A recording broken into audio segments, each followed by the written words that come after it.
Coming up, the cutting-edge tech we expect to see in the folding iPhone, the hot new trend that beautifies your big camera bump, the weirdest auction of old Apple tat ever, a brand new app that'll keep you fit, and the best Mac setup of 2025. Welcome to the Cult of Mac podcast. I'm your host, Leander Kenny. Joining me today, we have Lewis. Hey, Lewis. Hey there. How's it going? Very good. We also have Griffin. How are you, Griffin? Good evening. This is a very special episode because, as you know, this is episode 2, which is the first power of 2. Oh, God, math If you already. don't like or understand that joke, don't worry about it. It'll go down exponentially. Oh, no. Oh, dear. And we also have Graham Bauer coming in from Barcelona. Hey, Graham. Hi there. Number 2 is also the lowest number apart from 1. Good point. I tend to think of something else when you mention the word number 2, but Star Trek, right? Please tell me it's Star Trek. no. That's what you might call this podcast. That's what Anyway. God. Yeah, let's not denigrate ourselves. I'm sorry. I'm being too English. I've got to stop that. I'm working on it. I've been here for 30 years, but I still haven't. In fact, I just changed it. Do you use the AI workout buddy, Graham? Because my hearing is so bad, I can't hear it. Well, it has this chirpy American voice that drives me absolutely bonkers, and I just figured out how to change it to a nice British accent, so it's far more palatable. Does it change the advice to be more cynical as well when you use that one? Like, I can't listen to British Siri because British Siri just makes I feel like it's laughing at me. It's mocking me. I don't think it's laughing at you, Graham. You're the fittest of the lot. Yeah, I know. I'd hate to think if it were me, what it would be saying. Well, they're supposed to be they're based on the Apple trainers, aren't they? And the trainers are very perky. It's their job to be. They're motivating.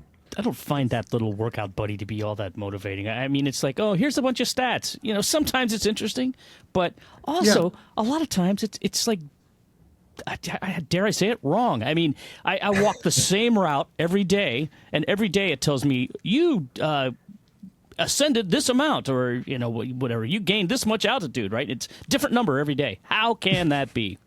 Same hill, unless the hill has changed. well, with the number of earthquakes you get over there, maybe it does shift every day. I found it quite interesting. It's some, every now, like in the middle of the workout, I think it's interesting. The stats it gives you in the middle of the workout about the workout, and maybe it is wrong. I actually haven't. That's a good point. I should listen out for that.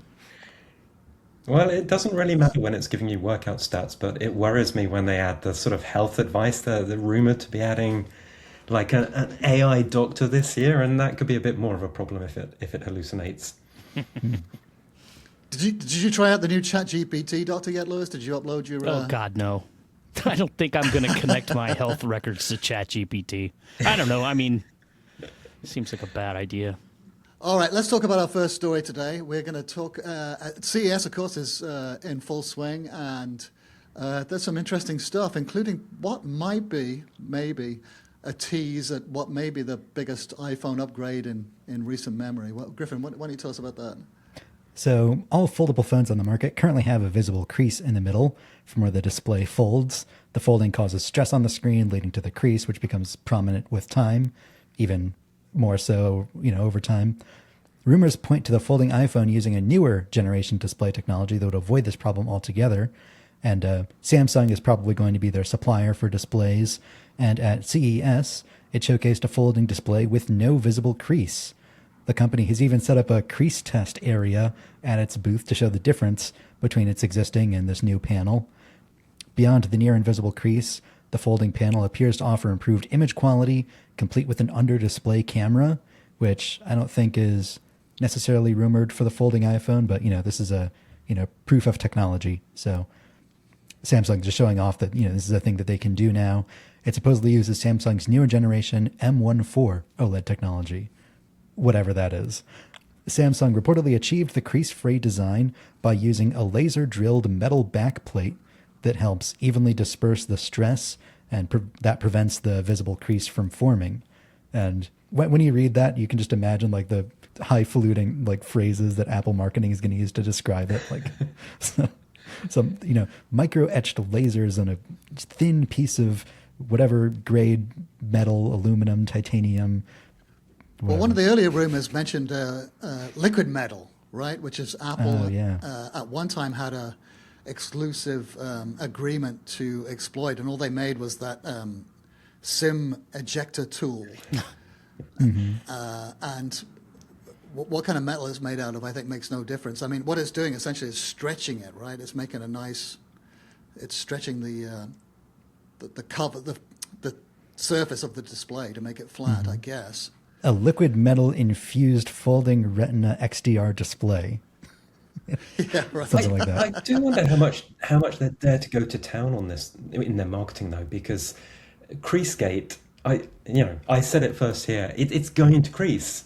It's just the laws of physics. You cannot change the laws of physics. Some of these things are going to get creases, and the moment someone does, even if they sit on it, they put it in their back pocket, they sit on it, it gets a crease. They'll blame Apple. They'll say, Apple, this thing was not supposed to crease, and mine creased. You can. So if I was in Apple marketing, I'd be very wary about saying crease free. Well, the thing is, I don't think they're going to use the word crease at all, but they'll describe the technology behind like the folding display. You can't even notice the bend in the glass, or the display curves invisibly, or phrases like that. Yeah, you're probably right. But does it have glass? Because that's the other thing I was wondering. When the first iPhone came out in 2007, the glass was one of the innovations that before that touchscreens hadn't had these nice glass surfaces. And I really like the glass surface. If this has got a plasticky surface because it folds, isn't that going to feel cheap? Yeah, that's a good point. It's going to have to, it has to be plastic, and it can't be glass because glass doesn't fold, does it? So No. it's going to be plasticky. I don't know. I figured when you open it, it'll probably click into place and it'll stretch the plastic, so it's nice and tight. Is what I imagined it would work. I haven't. The last one I saw, my neighbor had one of the Samsung. I can't remember which one it is, Galaxy folding phones, and it does. It has it did have a crease, which actually wasn't too bad. I didn't think it was that bad, the crease. But of course, maybe it's gotten worse over time. I haven't seen him recently. One of the other problems that I didn't realize, I saw a patent. Apple had just got a patent, I think a week or two ago, for some kind of special sensor that would detect if there was something in between the two screens when you fold it together. And there was all kinds of descriptions of maybe like having a burst of air to clean the screen off, or some kind of warning to tell you you're about to close your phone on a piece of grit and it's going to smash both screens or stuff like that. So as you close the phone, you just hear like this, and it that would be really cool. And it's cleaning it off. But I think it's going to be really cool. You sound skeptical, Graham. You sound like you're not very interested in this. I might be, but I don't think so. I think it's one of those things that I can't imagine myself unfolding it in practice. I think that's the thing, because it's kind of like if you have twice the size, it's kind of like, I don't know. Personally, I have an iPad Pro, iPod Pro, iPhone Pro Max, and I like the Max size screen. And so I don't need something smaller or bigger. And I just think, I just don't, in practice, I bet people buy it and then they don't unfold it much. Well, I'm thinking, I don't have both an iPhone and an iPad. So I'm thinking, well, if I get this, then I kind of get both in one device. I never have to have an That's what I iPad was because I've thinking. got an iPad mini, that my iPhone can just turn into. Right. That's what I was thinking. It's like it's an iPad mini, that you're carrying around in your pocket. And that passport size, I think, is intriguing, really interesting. A little bit wider and a little bit stubbier than the current, design. But then folding it out, like you said, into a little iPad mini. And if it ran something like iPad OS, where you had, maybe with different windows, and you could connect it to a Bluetooth keyboard, maybe like a cute little dock. I mean, it would be like a really. Do you remember the old? Remember when PDAs were a thing, and there was like a rash of early little computers that you could fold out. One of them was the Revo. I loved that thing. Of course, I never really used it for anything because it was hard to get it onto the net. But it was really appealing to have like a little tiny computer, I thought. And this to me like really hits those buttons. Like I really want it for that. If indeed it works like that. Yeah. I could imagine like Apple might tempt me. I don't think I want it, but I could imagine when they announce it, then it's suddenly way cooler than I can imagine. So I'm not saying I don't want it. It's just I'm saying I can't see why I would want it right now. Well, you should get to CES and check it out. It is glass, though. It's bending glass, bendable glass. Is it? Yes, that's what they call it. They call it bendable glass, super thin glass. It's mind blowing to think about. Every time the topic comes up, I have the same thing. Like, how could it possibly be glass? But Yeah. that's what they say. I wonder if bending glass is a trademark for a certain kind of plastic. Right. Right. Maybe they should call it liquid glass, because that's what it is. It's bending yeah. liquid glass. If that's the case, and it really has a nice glass feel, and it folds with no screen, it would be really awesome. I would love to see it, but I don't think I can make it to CES. Maybe when the big tech show comes to Barcelona.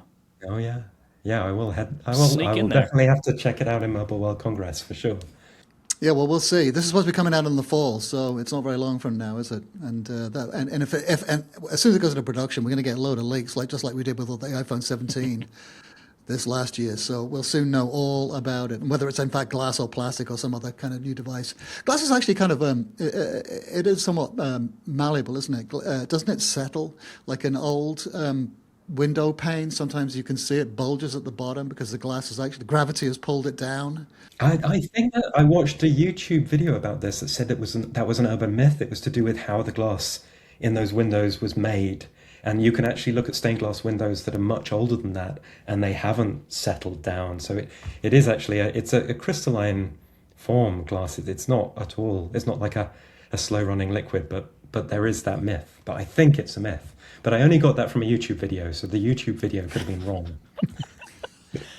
Oh, dear Or I could be God. wrong. Very, very, very unlikely, but a remote possibility. Okay. All right, well, let's move on.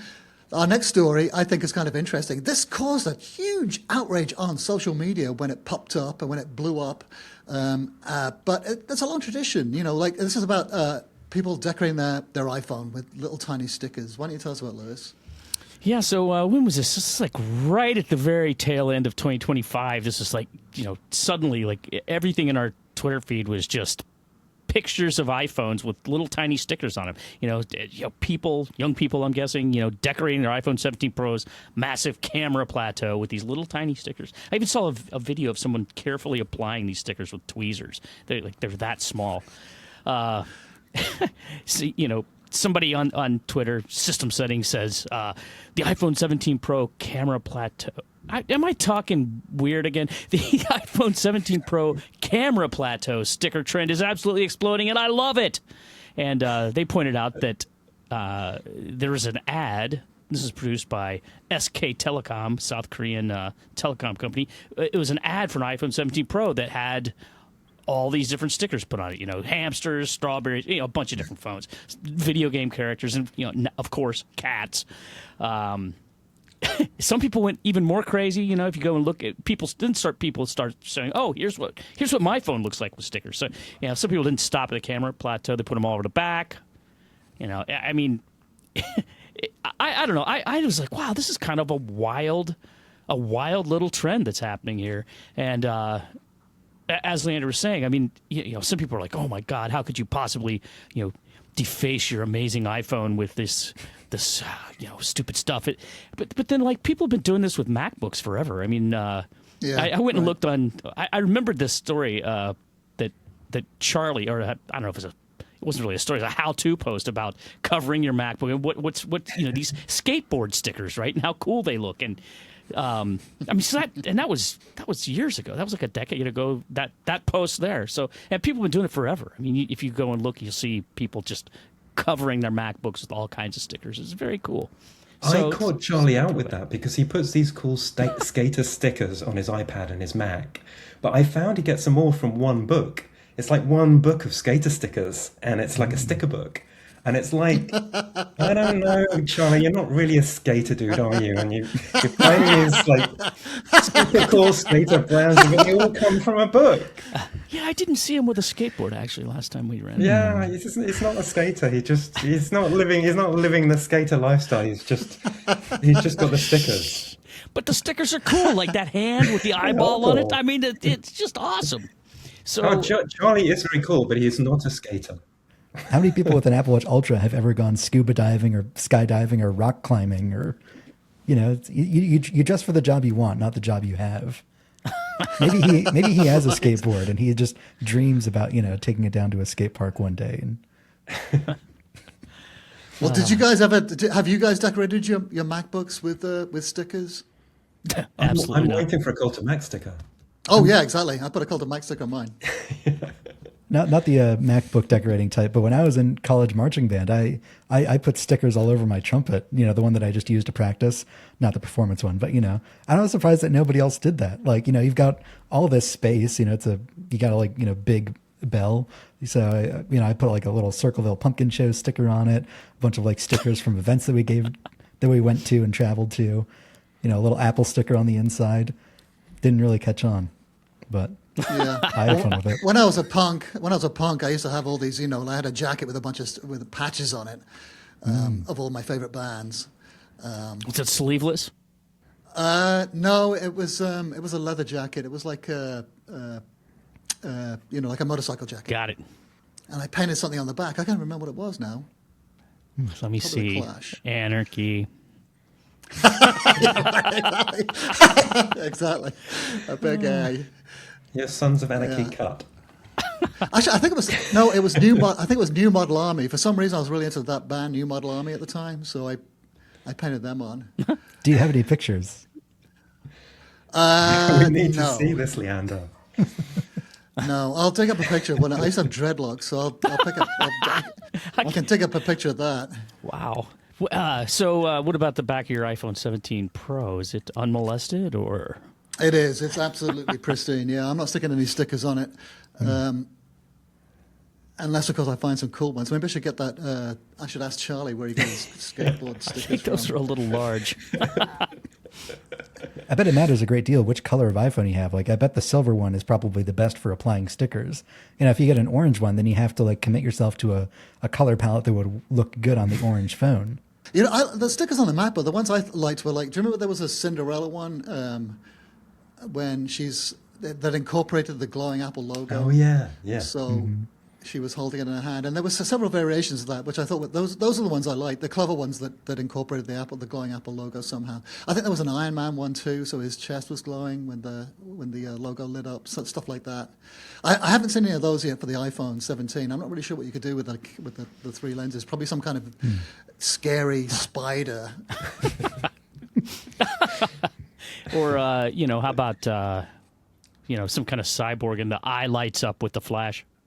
I was thinking you could have like a little tiny chef like leaning a spatula into like one of the little cameras, since it kind of looks like a stovetop. Little steam coming out the top Frying right. pan. Not bad. Let's get designing after the show. And come up with a whole line of iPhone Cult of Mac 17 sticker book. Yeah. Get right on it. Okay, I am actually going to get right on it. That's actually not a bad idea. All right. Well, let's talk about the weirdest auction of Steve Jobs movie we've ever seen. This kind of popped up earlier in the week on January 6th. It started. This runs through the 29th. So it's called the Steve Jobs and the Computer Revolution, the Apple 50th Anniversary Auction. And it's a collection of weird stuff that's more eclectic than usual. It's being run by RR Auction, which is a Boston-based auction house known for rare documents and historical artifacts. The top item is probably going to be this Wells Fargo check for $500 that was signed by both Jobs and Steve Wozniak, the two Apple co-founders. The auction house thinks it's going to go for $500,000 or more. And the check is made out to an engineer who worked at Atari, as did Jobs and Wozniak. This must have been someone they knew from when they were both working there, as payment for laying out the first Apple I motherboard. It's even numbered check number 1, and it predates Apple's partnership agreement by a couple of weeks. So do you think someone's really going to pay $500,000 for that? It's an appreciating asset. It's probably a good thing to buy. Well, there's an interesting discussion here about whether this stuff is actually worthy of being collected or not. I'm a little skeptical, but obviously they're testing this out. So so far, when I checked the highest bid so far on this auction, which has about 200 items, not all of them related to Steve Jobs, but there's about 200 items in this auction, is a prototype Apple I motherboard. And when I last checked, that was at 50,000 with a single bid. It might have gone up since then. So our auction describes this as the earliest known fiberglass Apple I board. It's a pre-production board used to validate the Apple I design prior to commercial release, regarded as experts as, quote, board number 0. Oh. There's some weird stuff here. There's some very weird stuff. So one of them is Steve Jobs' bedroom desk. This is the desk that he had in his old childhood bedroom.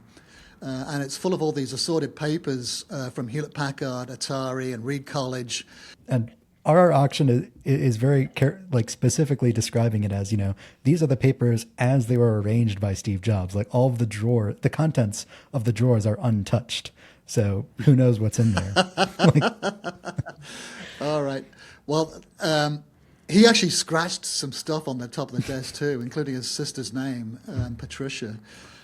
There's also like 12 bow ties. These are clip-on bow ties. This is from his boyhood bedroom closet.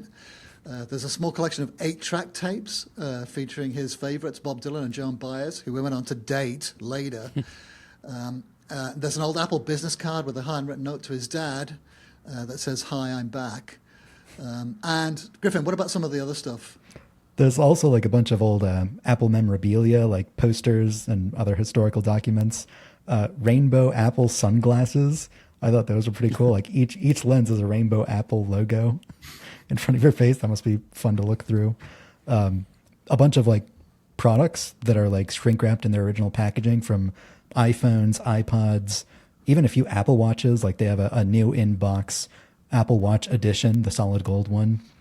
A prototype Apple II that doesn't have any vents on the case, and another lot of like 8 Apple IIs if you want them. There's an Apple II clone as well. I don't know why Steve Jobs had that, but there's a 1989 Jaguar XJS with a V12 engine that was apparently a company car for some high-ranked engineer in like 1989.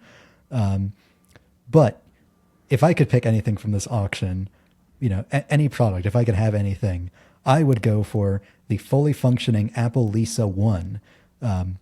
There were several versions of the Apple Lisa. A lot of them were retrofitted with to get rid of the really unreliable Twiggy floppy disk drives, and so they replaced them with the 3.5-inch disk drives and swapped out the front plate.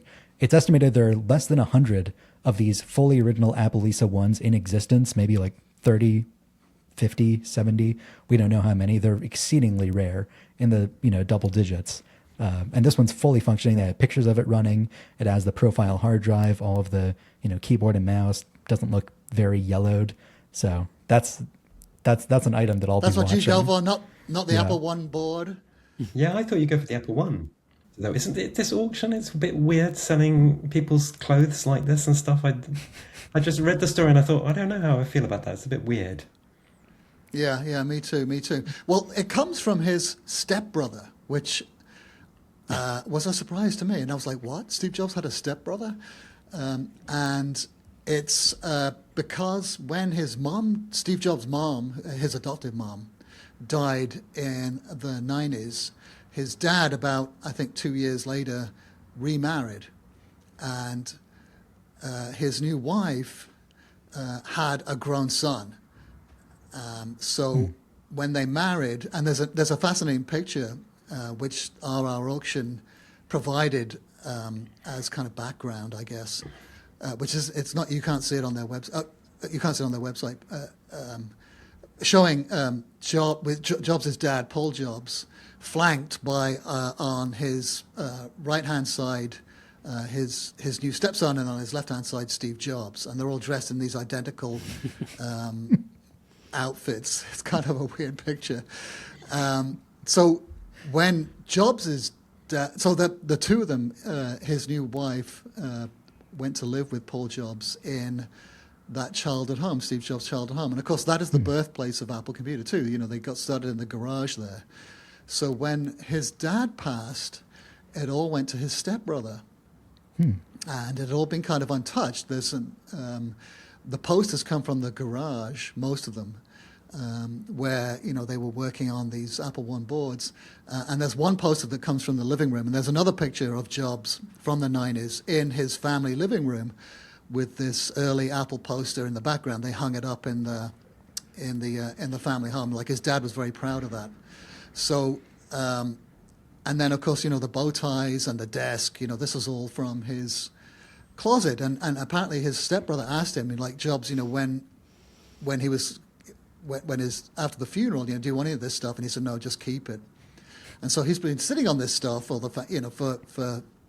what is it now, for 40 years, 30 years, and I guess he's finally auctioning it. So yeah, there is something a little bit, I don't know, a little bit ick about it. It's just an estate sale, an estate sale with really high prices. Yeah. Well, there's some other weird things too. There's a ribbon cable. Right. A heat sink. I thought was a heat sink. There was even a couple of like VW microbus repair manuals. The famously Jobs sold the VW bus to finance Apple in the early stages, right? Right. I mean, it's wild. It's not just these $500,000 items. There's affordable stuff in there. I mean, well, God knows what crazy people will pay for things, but there's a lot of really just bizarre stuff, that like junk drawer stuff. I think the bow ties are quite cool looking. I'd wear some of those. You've bow probably ties. already put in a bid, haven't you? I think it was the bow ties that weirded me out most. There's something about clothes that's clothes is really personal. Like I totally understand someone buying one of Steve Jobs' posters. I can get that. I would maybe like that myself. But the clothes, like someone else's clothes, and I don't know, it's a bit weird, I think. Well, bow ties themselves just kind of weird. Right, exactly. Why would you want a bow tie in the first place? Why would you want a dozen of them? Hey, buy the lot and then sell them individually, man. We got all kinds of money-making ideas here on the Cult of Mac podcast. Yeah, it's a pretty fascinating collection of stuff, and there's, like I said, there's about 200 items, 190 something items that are on up for auction, and it's well worth checking out. We'll have a link in the show notes to where you go find this. Graham, let's talk about your new app, which I find very interesting, especially how you built it. But it's also interesting because, New Year's, new year, new you, New Year's resolutions. Lewis has already downloaded it. I'm about to download it. Yeah, I asked Lewis before the show if he had got ripped yet from using my app, and he said no, he'd just been ripped off. Which is a bit harsh because the app is free. I was just saying, I downloaded it this morning. I was really impressed. I mean, the level of detail and stuff. I mean, it's a very polished app for one thing. I mean, you open it up and it's like it seems like something Apple would make, and then you go into it. It's like all of these different workout types, like different weightlifting things. And I was like, oh, there's going to be like 10 or 20. There must be hundreds in there. I was like, my finger got tired as I was scrolling down. There's so many. Is it all bumped out, Lewis? Look at it. Yeah. I downloaded it just in time for Quitter's Day. I'm going to start on what I like to call Starter's Day. It's the day after Quitter's Day. So, but look at this. It shows you which muscles. We wanted Graham to talk about this, but look, he's got little diagrams that show which muscles are worked. And I mean, you can explain this stuff. I don't even know. Agonist, synergist, antagonist, all these things. Oh my God! It's so the level of detail is shocking. The little diagrams, very informative. Well, let's back up a bit because I don't think we've actually said the name or described what it is yet. No, we haven't. It's like crazy. Okay. Well, it's like a strength training fitness app for iPhone, iPad, and Apple Watch. And I guess, I've been into Apple and fitness for years. I actually started writing for Cult of Mac 15 years ago, writing about fitness and Apple. And back then, the Apple Watch and even the health app on iPhone didn't exist.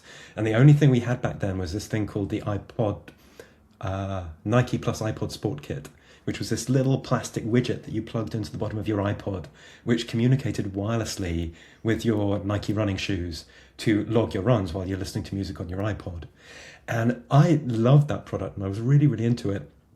But I really wanted to be able to log my strength training workouts as well as my cardio. And that's something that the Nike Plus iPod Sport Kit couldn't do. So then, fast forward a couple of years when the App Store came out, I guess I was, as an Apple geek and a graphic designer, I was fascinated by, it was called Cocoa Touch at the time, the tools that Apple gave to developers to make iPhone apps on the App Store. And I really wanted to play with them. It was so fascinating, but my knowledge of programming only went so far as HTML and CSS. When I was a kid, and this dates me, but I used to program games in BASIC on my ZX Spectrum. I think maybe in the US they were called Sinclair Timex, these home computers. And so I used to do that, but I hadn't done imperative programming in years, And so I developed reps and sets originally 14 years ago with my partner, and he's a software engineer, and so he did all the techie bit and I did the design bit. And this app did pretty well. It got featured on the App Store a couple of times, and it became quite popular. But this was like 14 years ago, and 14 years is a long time in software development. So we got to a point last year where the code was so old and creaky. I mean, it was written in Objective-C, and since then Apple's introduced a whole new programming language, and they've also introduced a whole new kind of front-end technology with Swift UI. And it was just too old to still maintain. But my husband was busy on other projects, and I thought there's no way I could do this by myself. It's like, I know some programming, but not enough to do this. But then I started playing around with Claude on this platform called Cursor, which is a vibe coding platform. And I did the Swift playground tutorials that Apple offers for free to kind of teach you how to program in Swift.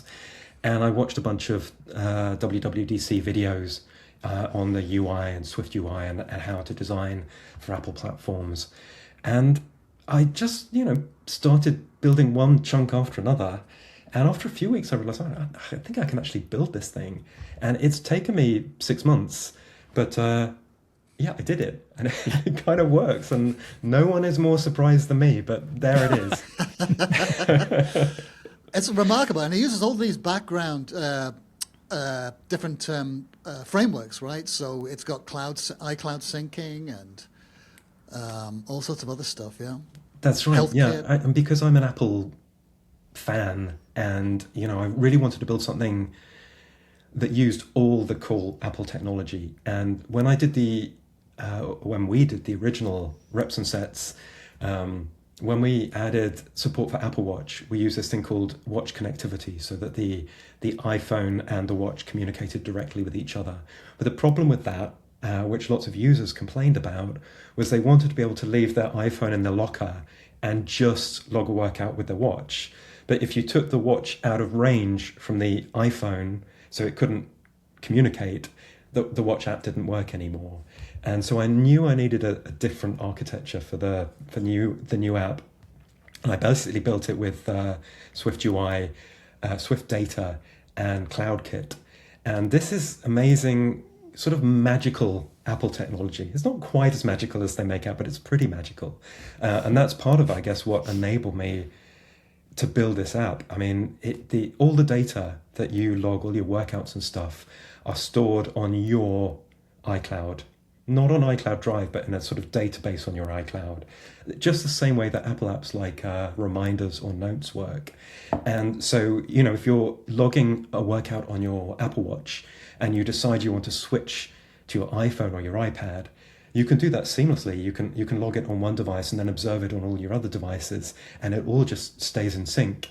And so it's a pretty nice solution. And other Apple technologies, like they introduced a couple of years ago this thing called Swift Charts. So there's all the charts in, and that's pretty nice too. So yeah, I think it's one of the benefits of building something which is Apple exclusive, that you can really take advantage of all of these cool tools that Apple provides. Of course, the Liquid Glass user interface as well, so it has things like the nice tab bar and stuff like that. And on iPad, the tab bar is sidebar adaptable. I might even see if I can show you the iPad app. Let me see if I can do that. Oh, cool. Yeah, Yeah, great. so Wow. that there's the iPad app, and so you see like the tab bar here. It sort of is, they call that sidebar adaptable, so you can turn the tab bar into a sidebar, and you can reveal extra granularity in your app in the sidebar. So you can see I've used that to show the templates as well. And it's got other nice features, So I showed you this is it's kind of like a store where you can download different strength training programs, and it does all of this like liquid glass stuff. You see it kind of slides behind Oh the yeah. sidebar there, which is pretty nice. Good Lord, Graham. This looks like a lot of work. It's a lot of work. It's taken me 6 months and all of my free time. Really, like when I finish work and any spare time that I have has been spent on this. Every night, every weekend. Yeah. But Good remarkable God. that, you obviously, like you said, you're building a lot on Apple's framework. So, those frameworks provide a lot of the sort of foundational, my God, I can't think of the word The now. foundational foundation. Yeah. So it must be kind of a kick to see this working, right, in action when something actually works and you get all these cool effects. Like, is it for free, per se? I mean, a lot of it is for free. Yeah. I mean, this dumbbell picker here, where you can pick the weights of a dumbbell and an exercise. And one of the neat things it does is it knows what kind of exercise it is and what kind of weights you're using. And it will show dumbbells if you're using dumbbells. It shows kettlebells if you're using kettlebells. And Sheesh. when I got that to work and I was using Claude for this because it's way beyond my coding skills. I kind of knew what I wanted, but I didn't know exactly how to do it. When I saw it working for the first time, and that was the moment when I thought, I actually think I could do this. So it is a big and complicated app. There's a ton of stuff that it does. But the solution to that is you just have to chunk it down into lots of small tasks. Quickly for the audio listeners, we're looking at an interface where you're picking the weight that you're going to be lifting, and the interface shows like an actual like shelf of dumbbells all in a row with like the numbers on them, and that's what you're selecting. It's really skeuomorphic. It looks really cool. Can you show us how you use the app? How would, like if Lewis or I had just downloaded it, what was the first thing we would do and how would we use it to do a workout? So if you wanted to log a workout, say, if we wanted to log this King of the Swingers workout here, which is a kettlebell workout, if I just tap Start Workout, bring it on. King of the Swingers. And so you get this like, I sort of designed this to be a little bit like in Apple Music or Apple Podcasts. So here you can see it's using the whole screen, but it on an iPhone, it's sort of scaled down. And you just like tap the done button to mark off the sets as you go. And when you finished a workout, then it appears in the Apple Fitness app and Apple Health app, and you get all the extra details in terms of what exercises you did. So like I can go in here, and if I want to change weights or something like that, it has equipment settings as well. So each exercise that you're doing, say you do, I don't know, incline dumbbell press, so you're using an incline bench, then it will know you're using an incline bench, and it will let you set what the angle of incline was on the bench. So it has this really nice data model that it picks up on the equipment that the exercise is using, and then it presents aspects of the equipment for you to kind of store. And if there's anything in our model that you want to log that isn't there, then you can add like a custom note for any set as well. And I guess I had in mind for this kind of app, you get a lot of people that go to the gym and they have a ratty old moleskin, that like a paper notebook that they take around to write down their progress. And I just thought this is everyone now has their phone in the gym, and this is you can get rid of one thing to take to the gym. And if you write things down in this instead of in a paper notebook, then you can see all this other useful stuff. You can see your progress. You can look at a history on each exercise and see how you've been progressing in terms of the weight that you do. Oh, and you can see down at the bottom here this is like the tab bar bottom accessory. You see here this thing, That's a really nice thing that they introduced, I think, in iOS 17, and they've given it a bit more bling in in this iOS and iPadOS 26. So it's like a tab bar accessory that appears at the bottom of the screen on the iPad as well. So I can actually minimize the workout if I want to do something else in the app and go back to it whenever I want. And you can do that on other devices. So for example, if I start a workout on my watch, so then you can like log workouts on the watch as well. I don't know if you can see this. That seems like it's completely awesome. I mean, That's amazing. I mean, so you've got an app on all these different platforms, for the iPhone, for the iPad, for the Apple Watch. Yeah, and I think one of the things I want to do is add it for Apple TV as well. I think it'll be quite cool on Apple TV that you'll be able to log a workout, and you just like, it's like doing a home workout, and it will just show on screen what exercise you should do next, and you can put it onto auto cruise, so you just follow along the instructions on the screen. And that's one of the really nice things about basing it on CloudKit, that all these different platforms can communicate with each other. So it shows you obviously what exercises to do. So you download a workout, and it'll show you which exercise and how to do it, and how many reps you need, that kind of stuff. You log. It does do that, but I guess I don't see that as maybe being the primary way that people would use it. I think I could be wrong there, but I put in that new section that we're looking at where you can browse and download workouts. But I put that in more because I wanted to show people how it works. I think lots of gym goers will create their own workout programs. I think that to me is like, I think there are lots of great apps already on the App Store for people who want to be told exactly what to do. And I think there's a point at which you progress beyond that, and it's like, I'm used to doing strength training at the gym. Now I just want to log what I'm doing and see how I'm progressing. And that I think is the kind of user, it's a sort of an intermediate to advanced user who knows what they're doing at the gym and just wants a really efficient way to log it. That's the idea. And who's an Apple fan and wants an app that does it the Apple way. That's what I've really tried to do. I guess my guiding principle through the whole thing was, if Apple was designing a strength training app, how would they do it? That's what I was trying to think, which is why, if you look at this new tab, I guess it would look familiar to an Apple user because it's the way that Apple lays out this kind of content. Mm-hmm. Mm-hmm. Very cool. I think if they were going to design an app like this, what they would do is call you up and go, hey, can we write you a check? Yes, or buy my app, absolutely. Yeah.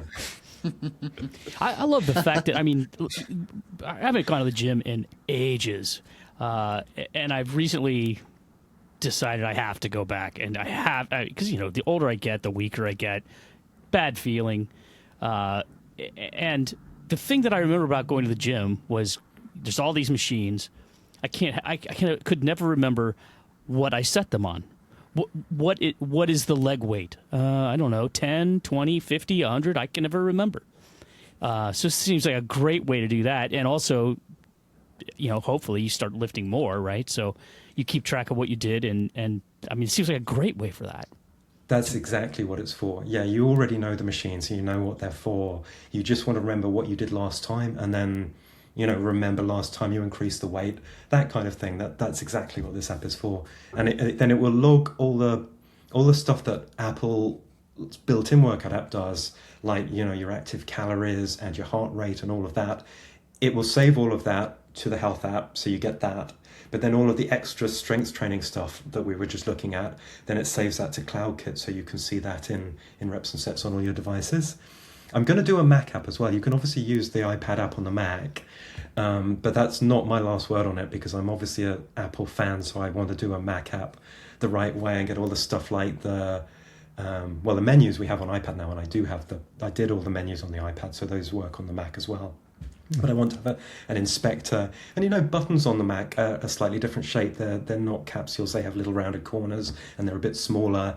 And so there's lots of things to think about. I guess it's more of a multi-window experience on the Mac as well.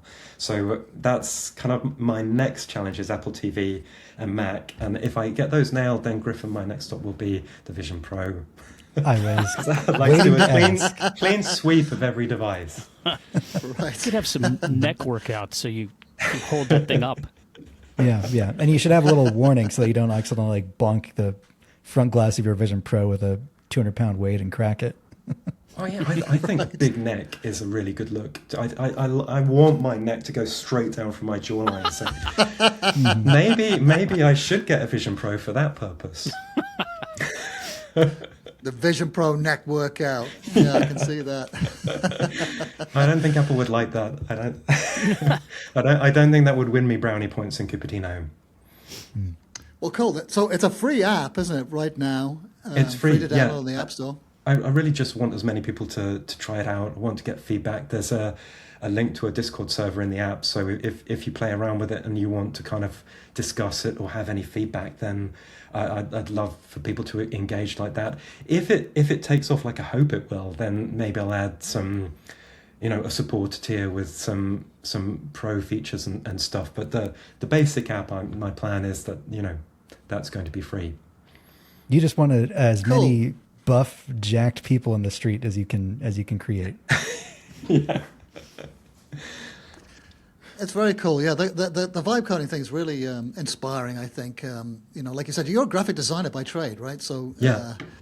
Well, I think I learned a lot about vibe coding in developing this app. And one of the things I think I came to realize is that vibe coding is a skill in its own right. And I know some people that really hate anything AI related, and some of my friends hate everything AI related. And they'll have a joke about how hard can it be to write a prompt? And I see that point of view, but at the same time, to write prompts to build an app like this, there is a lot of homework that you need to do, because with vibe coding, the quality of what you get out is very much determined by the quality of what you put in, and you need to know what you want to ask for in order to get it. Exactly. That seems to me the most difficult thing. I mean, you're bringing a lot of background knowledge to this, obviously, aren't you? Like you said, you watch a lot of WWDC videos. You've got to know what these frameworks are capable of, what the different, what you can do in Swift UI and so forth. I mean, so it's not just a question of having some sort of vague idea. You actually have to have quite a specific idea, right? Is it really, really specific to make it work? Yeah, I think there are some apps that, if you want to just make a fart app or something, then you could probably make it in an afternoon. But most apps these days that have any value are pretty complicated. It look like an app like Reps and Sets, and superficially it's like, well, it's got 4 tabs, and how hard could it be? But if you looked at how many different scenes there are in this app, there's hundreds, and I think it does thousands of different things. And it's an immensely complicated thing. So in order to build something like this, you really need to organize in your mind, what are all the different things I want my app to do, and what order do I need to build them in? Because actually, one of the things with this app was I had to think really carefully about what's the first bit that I build and what's the next bit that I build, and build it in a sequence so that each function is a self-contained thing that works. And so you have to think about what the dependencies are between the different functions that you're building, because Claude and GTP are brilliant, but they can't build something if they don't know what it's interoperating with. So you're bootstrapping this thing. You're starting with, and actually I worked out in the case of Reps and Sets, the first thing I needed was the exercise tab. It's not the first thing the user sees, but everything basically starts from, well, the model is the first thing of working out how the model works, but then the first bit of UI was the exercise tab. And then once I had exercises, then I could have the templates tab where you build templates from exercises. And once I had the templates tab, then I could build the workout view where you log workouts based on templates. And once I had the workout view, then I could build the summary view, which is the first thing you see, because then I have workout data which can be presented visually. And once I have all of that, then I'll build a new tab, because at this point I've thoroughly fleshed out the model of what a template is and what it needs to do. So all of that kind of thinking, you can ask questions, you can ask Claude and get advice, but you have to start somewhere. Like AI can't just build something out of nothing. So there's a lot of this that you need to figure out first, but you can do it if you really want to, because I hadn't done any programming in years before I started this. And so if you have the I think you need curiosity. You need to be the kind of person that's fascinated to watch WWDC videos. And I guess in my case, I used to watch them and I loved all this stuff and I was frustrated I couldn't build it. So I already knew about lots of these UI things. I just didn't have enough knowledge to actually use the knowledge that I had. And so the cool thing about vibe coding for me was it plugged that knowledge gap. And what I would say is, for me, there has been a huge amount of learning and doing. So I guess I'm the kind of person I like to learn as I go. And that kind of learning doesn't work very well with programming. Well, it does, but you need a certain amount of knowledge in order to get you started. And I was too impatient to learn it. Because this gave me an interesting way in that I could see progress. And, often Claude would do things and I was thinking, well, why did you do that? And you can ask Claude and Claude will tell you. And then, you've learned something. And so I definitely, in this, I learned a lot about software architecture and I learned a lot about programming as well. I'm still not a programmer, but I'm more of a programmer than I was 6 months ago. Did you map all this out first, or it sounds like you were sort of making it up as you went along, or rather discovering it as you went along? Like you built it in modules. But so did you have an overall plan and you sketched it out? You figured out I'm going to do this, I'm going to do this, or was it like you just described? You figured that I could build this, then this, then this. It's like that, but I did obviously have the original app, which Martin, my husband, had helped me build, and so. I guess we had both spent a lot of time on the original app thinking about the model, and the model is like the database structure of how these different aspects like equipment and exercises and workouts and templates, how all these things fit together. And so I had already had that idea, and I had the old Objective-C code as well. And so that's a big help too, because if I can't understand how something should work, then I can ask Claude to have a look at the Objective-C code and tell me what he thinks. It thinks. I think like just the new tools have also helped enormously. I mean, SwiftUI, like it's declarative. It like as someone who also has a background like building websites and CES and HTML, SwiftUI feels very natural in like that same sort of way that like you're saying, here's the button, here are its properties. Like SwiftUI is much more readable, and I think that makes it both easier for novices and also it's easier for AI tools to write as well because it's more intuitive. And, I have a computer science degree, but I look at Objective-C code and it it looks like someone just mashed on a keyboard. It's the syntax is just so dense. So I'm sure the tool helps as well. But, as you said, like the hardest part is thinking like a programmer. You need to understand how the functions work, how to just, turn an idea into like a logical series of steps. And that's the harder part. The AI can help you with the syntax, but you still need to understand. That's the key. And it's a puzzle. But I mean, if you're of that mindset, it's actually quite fun. The whole time, I guess I was enjoying it. That's part of, or I was just really curious to see how far I could go with it. That's the thing. It's like, and I wasn't sure, and I'm still actually not sure. Am I walking out on thinner and thinner ice, and is this whole thing gonna collapse at some point? I've shipped the app now, and the ice hasn't collapsed yet. But if I'm honest, that's one of the reasons it's free. I don't want to charge for something until I'm absolutely sure it's rock solid. So I think it's rock solid, but. You'll find out. I guess it's always a worry when you don't know every line of code inside out.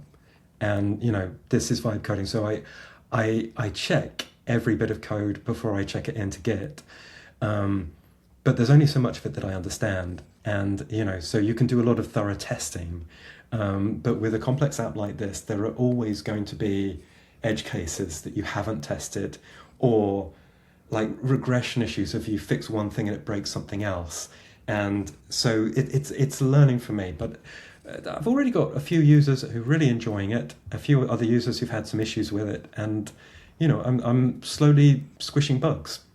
I mean, on the plus side, your app is still like rooted very much in reality. Like you're not going to have somebody lifting 10,000 weights, that's It's Well, just in not that, yeah, I physically mean, possible. in that but- sense, I actually, from the original reps and sets, we put some disclaimer in our terms of use to say, in so many words, you must use your best judgment in terms of what exercises you do, and we accept no liability for injury.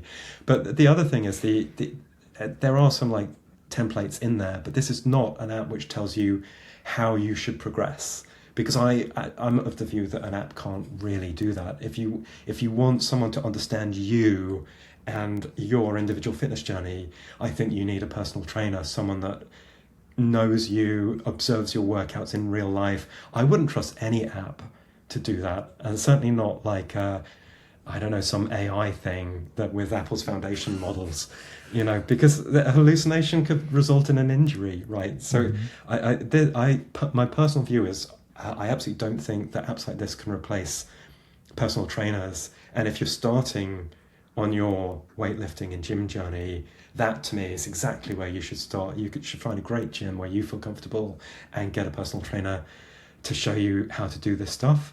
But I think you get to a point where you know what you're doing, and you don't necessarily need the personal trainer so much, or more for motivation maybe. But when you know the basics of what you're doing, that's when I think an app like Reps and Sets can become useful, just for logging what you're doing, so you can keep a log and see your progress. Well, I wish you the best of luck, Graham. Thank you. And thank you for letting me have this show and tell. Yeah, no problem at all. Yeah, it's like we said, we're all well, Lewis and I anyway. Griffin, are you interested in using it? Oh yeah, I'm interested. I probably should be using it.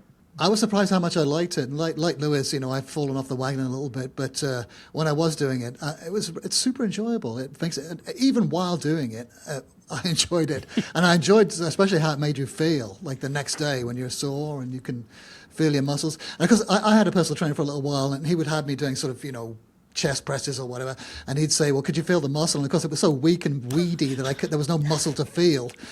But then as I progressed, suddenly, then I could totally feel it. And it was what I loved about weight training is you could target that individual muscle so well with a different set of weights or a different machine. It's so precise, that one particular muscle set that you're working. And it was super fun. I spent a few years going to the gym doing weight training and really, really enjoyed it. In fact, now I'm talking about it, I'm really going to get back to it because like Lewis, I'm losing strength. I can barely even open up a jar of peanut butter anymore. I'm going to get my wife to do it. Wait till you can't I rip open a think bag of jars are chips. really hard. Jars are hard. They're tougher than bench press sometimes. Yeah. Well, none of us are getting any younger, and of course, it used to be cardio, didn't it? Like I was reading about Planet Fitness, they're rejigging their layouts now, and they used to be all about cardio and about losing weight, but everyone, I think the world has come to realize how important strength training is, and it's definitely one of the most important things you can do, isn't it, to maintain your strength and your mobility. Oh God, leaning down now, just bending over. Oh God. I hear every joint below the hips crack whenever I stand up from the floor. And you're young compared to us. Well, congratulations, Graham, and I wish you the Thank you. happy to help out in any way to get this out there. I think it's it's a helpful app, isn't it, for people? So I think it's so. I hope beneficial. so. And I'm going to write a piece for Culture Mac about vibe coding. If you're interested in building your own app, I've got some tips. I'm going to share those. I'm going to share that, post that on Culture Mac in a couple of weeks' time. I'm working on that at the moment. Great. I've got $1 billion idea. I know it's going to be hugely successful, but I don't want to reveal it because I don't want anyone to rip off my brilliant idea. But I've got to find out whether it's actually possible or not, though. That's the first step. Let's talk about this setup. Obviously on Culture Mac we've been featuring Mac setups for a long time. And we did a roundup, the top 10 Apple setups of 2025. And we have here this amazing setup. Lewis, I believe that you have been chosen to tell us about it. Yeah, bright white room, clean white desk, some kind of crazy desk mat on there. I can't tell exactly what it is, but hidden off to the side, this is one of the things that we saw like last year. Like, this is super cool. M4 Mac Mini, and it's in this aluminum chassis that makes it look like an itty bitty Mac Pro. Totally cool little thing. First time I saw that, I'm like, yeah, that's awesome. This setup has two 27-inch Dell 4K monitors set side by side, so it's super widescreen. Two Bose Companion 20 speakers, crazy mechanical keyboard. I can't even read it's one of these products with the numbers and letters in a jumble, and I can't tell you what is a. I don't like this. Maybe that's Keyboard Geek for Molly. M011Y. It kind of looks like Molly. Yeah. Also, whenever there's a keyboard like this, you never know if it's going to be like, $20 Amazon crap or if it's going to be like $800. This is a $500 keyboard. Wow. $500. Yep. Translucent case. Logitech M575 trackball mouse. You don't see, I don't see very many trackpads, to be quite honest. Trackballs. Sorry, track balls. Yeah, track balls. Trackpad, sure, everywhere, but So trackball, no way. it's still mouse shaped, but then you don't actually slide it around on the table. It has a track ball right under your thumb that you flick around. That's totally 90s. They were a hot thing in the 90s, weren't they? Trackballs. Everyone was using I've had them. trackballs. You know what I remember? I remember my thumb being extremely tired, cramping up. Yeah, right. I think those things are a nightmare. You get thumb RSI. Yeah, it's real. Let's see what else is in there. So we were talking about this before the show. Like, what in the world? There's these two little racks of things, and at first when I was looking at them, I thought, "Oh my God, it's like a little tray of candies." Does this person that owns this set up like every day? They have new little truffles brought in so they can snack at will. But and we were actually trying to figure out what they are. Are they keyboard caps? Are they tiny little cute? Japanese erasers? Don't know. AI doesn't know either. AI was telling me it was the one thing, like the logo is saying, it's paper clips. That can't be true. That's not what that is. What do you know? AI made something up. So I'm absolutely at a loss. I don't know what that is. If they're I think they're keyboard caps because they do seem to be like the same size as the keys on the keyboard. But they're wild. They're like all these little cat heads and looks like a raccoon. And there's a giant ghost. I mean, that thing is like probably at least an inch high. I mean, they're not your traditional keycaps if that's what they are. Well, that's what people do. Like for some reason, like the escape key is a really popular one just because it's in like the far upper left corner, and it's not a key you hit too often. Like people always do fun escape keys. Sometimes they do the whole escape key and function row along the top with fun little characters. Makes them stand out. And like this that? although this keyboard doesn't have a function row though. It just goes escape and then the numbers. So I don't know what they would do with it. Well, plus there are no custom keys on it, are there, currently? Yeah, I guess one of those things actually does look exactly like a keycap, but most of them look like, I don't know, little snacks or something. I'd be afraid I'd eat these by accident. How would you rate it? Let's rate this. Let's rate the key. Let's rate it. What do you think out of 10 with this? How do you like this? Well, two monitors, and they're 27-inch monitors, but they're 4K, not 5K, which is what you would need for it to be a Retina display. So minus 1 point for that. Although it has, a Mac Mini, it's the best computer, so that bumps it back up again. It's nice and bright, clean. This is an office that I would probably be happy to have my own setup in. I give it a 4 out of 5. Cable management is a little dicey. Look at the giant cable that's going into. I guess is that going into that mechanical keyboard? Looks like some kind of. It looks like it, yeah. It's crazy. Mm-hmm. Yeah, it looks like a coax cable, doesn't it? Like a TV cable. Unnecessarily it's pretty thick. beefy And they have like cable. a bunch of wires that are just like sort of hanging out that are connecting to the speaker on the left. They could maybe get like one of those like, things that like, groups all those wires together to make that look a little cleaner. But good job overall. As with all of these setup discussions, I would just like to say this is a million times better than my setup. My setup looks like somebody dropped a bowl of spaghetti on my desk. Absolute nightmare. I would never, ever publish a photo of my setup because it is an absolute disaster. Here, you can see mine. I know. Here we are ragging on someone's setup. It's very, very unfair. And this is what. Oh, hold on. Oops, a daisy. Now I've messed it all. What did I do this for? This is very stupid. Yeah, I see. Yeah, rate my setup. Yeah. Ooh. Yeah, okay. I mean, I got to say, I can beat that, like, on the horror scale, but I am not showing mine. And there's tons. I mean, if you go and look at this, this was the best Mac setups that we saw all year. There's a bunch of beautiful ones in there. I really get just a feeling of inadequacy when I look at these, because it's just so many people put so much time into their space, and they keep it they keep it up. I mean, that's every once in a while I go crazy and spend 2 hours, and I get mine beautifully. It looks beautiful for like 4 days at max, and the next thing you know, it's just covered with trash again. We just all you do is clearing space to refill it with trash, really, isn't it? Yeah, it's just terrible. Humbling is what it is. Humbling. Very humbling. Let's wrap it up there. I think that's enough of this for 1 week. That's all the Cultcast we have for you. Up. This isn't the Cultcast. Oh! Yeah, goodness me, you're right. The Cult of Mac podcast. They do. Yeah. Please give us a 5-star rating in the podcast app. It makes a big difference to the visibility of the show. We're already rocketing up the charts, though, so you'll be in good company. And also, share it. We need more listeners, so please share it with anyone you think would enjoy this. We still got that new podcast smell. Mm-hmm. It does, doesn't it? Yep. Leave us a comment on YouTube or ask questions for the show. We're going to be, hopefully, we're going to be answering more reader questions. We're getting a lot of comments on YouTube, but not a lot of questions. I'll just say so. Okay. Well, let's try to turn that around. What happened to your setup? Oh my God! Here's my cat. That's a great way to end the show. The cat comes up and starts stepping on my keyboard. He's a great typist. Comes in every morning to check his email. Oh, yeah. Well, he keeps the keyboard warm. Look at him. Let's see. Whoa! What's his terrified. name? He's terrified. Hey, What's buddy, his name? You're okay.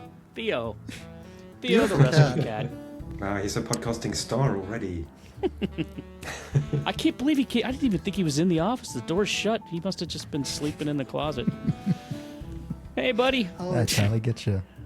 Theo, the official Cult of Mac podcast pet mascot. This cat will stare you down. I've never had a cat in my life. He's like a psycho killer. He just will stare at you for like a minute. A constant staring contest, and he never blinks. Here he goes. Okay, see you, buddy. I think let's get him on every week. We can ask him what he thinks about vibe coding. What he thinks about the setup. Do you think he likes that setup? I think he'd like that mat with the big fish on it. Yeah. Although there's one of his favorite things to do is walk up to my desk and just casually look at me and then casually swat things off the desk. Just like obviously like I'm doing this to get your goat. He's trying to clean it for you. He's trying to help. Actually, I told Suzanne, you know what this cat is? He is a decluttering god. I mean, his thing, he was brought to our life to say, you got too much crap everywhere. I'm going to knock some of it off. He's your Marie Kondo cat. Do you love it, Lewis? Do you love it? Do you really love it? This old pen cap that I got sitting here, no, because I don't know where the pen is. I don't. You know what? I'm going to throw it away. Don't love it. Small steps. All right. Let's Lewis. If you want to follow Lewis and his adventures with Theo, the decluttering puss, he's at Lewis Wallace on Twitter. Griffin's on Mastodon at @DGriffinJones. Graham's on Blue Sky. There's another super popular and well-known social media app. And Graham Bauer, that's Graham, Graham Bauer, BOWR. And I write the Cult of Mac Today newsletter every day, which you can find at newsletters.cultofmac.com. And you can find Irfan back at the Cultcast on this feed, or the Cultcast feed. So thank you for listening, for watching, and we'll see you all next time. Have a great weekend, everybody. Goodbye. Bye. See ya. Hey, Graham, thanks so much for coming on again. Oh, thank you for having me.